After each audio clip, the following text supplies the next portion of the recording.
Steph, during pregame today, you warmed up in the practice facility rather than the main floor. Was there any particular reason behind that?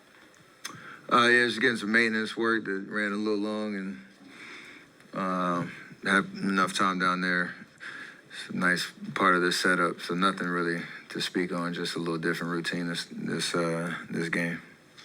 This was the second straight game with a big blown second half lead. What would you say the common threads between tonight and Saturday night are?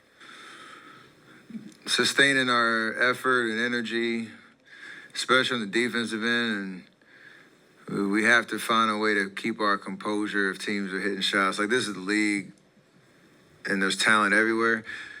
And you got to expect there are going to be some runs. You would hope at home you'd be able to kind of right the ship a little quicker, like, as opposed to the road experience with San Antonio. But it's the same dynamic where you have a big lead, they make a run to end the quarter, and momentum starts to shift, and we don't have an answer to either get enough stops or to find organization on offense to get good shots. So it's a tough feeling when you feel like you've done enough to separate yourself, and you just see the lead kind of dwindle, and then it's just a game of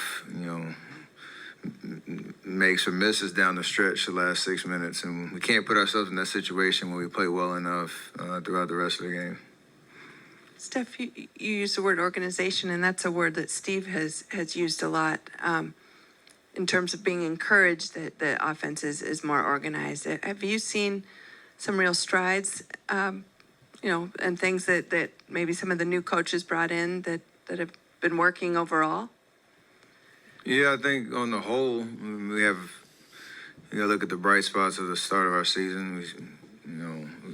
These last two games have kind of left a sour taste for sure, but we've given ourselves a little bit of cushion with a renewed kind of mindset on how we're trying to create offense. No matter who's out there on the floor, we're still playing 12 guys, and you have to be able to adjust no matter what the combinations are. So offensively, moving the ball, everybody being involved as a screener, as a passer, as a dribbler. I think we can be a little bit more intentional about what type of shots we might want to create with certain lineups, and that's part of the growth of the team, and we all have to be committed to making those adjustments. But on the whole, like, we're playing, pretty solid for the most part. There is another level to get to, and that'll kind of depend or decide, what the fate of this team is. You guys have this season overall been better at controlling the ball, maintaining the ball, taking care of the ball. But there's been a few games, like tonight, they got 26 points off turnovers. You talked about the defense. How challenging is it to play great defense when the ball is going the other way with live ball turnovers? Very interesting. We have the same amount of turnovers, but they got 14 more points.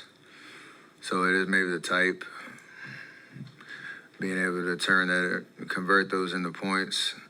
Usually when you have 12 turnovers, for us, we're really happy about it. But for whatever reason, to your question, they were able to capitalize off that more often than not. So,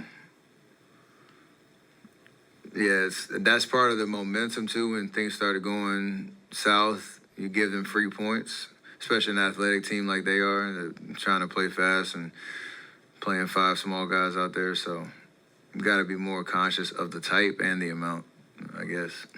How hard is it to play deep to defend that? It's impossible to defend it for sure. And that can decide a game.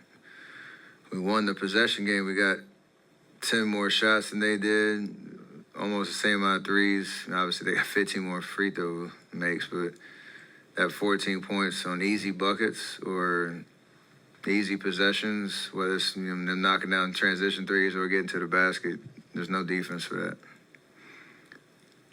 Steph, I was wondering, you faced Stotts for so many years. What's it like having him as your assistant, and what have you learned about him, and how has he adjusted to you and this team as well?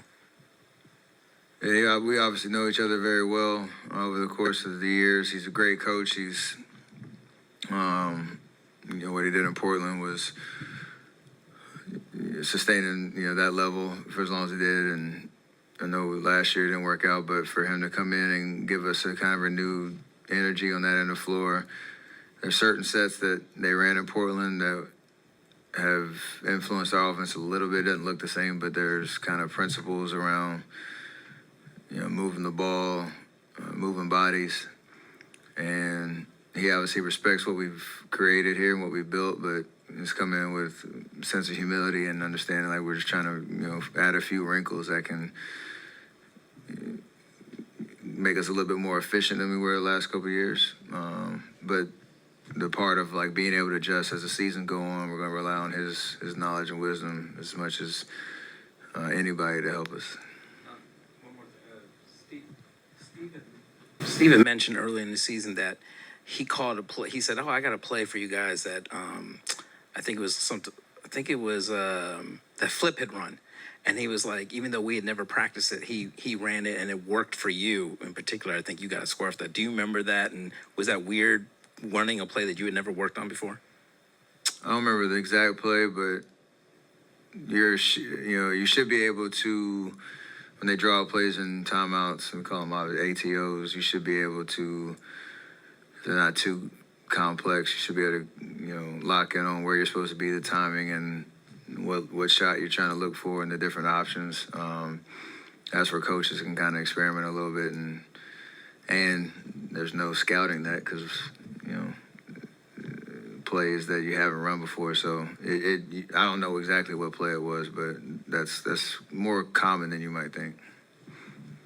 Steph, back to kind of what Monty was asking earlier. When you guys were able to still try to keep up with the Nets there, they kept making shots and you guys weren't able to quite finish. Was it just the fact that they were just able to execute better, more confidence in their shots in the fourth?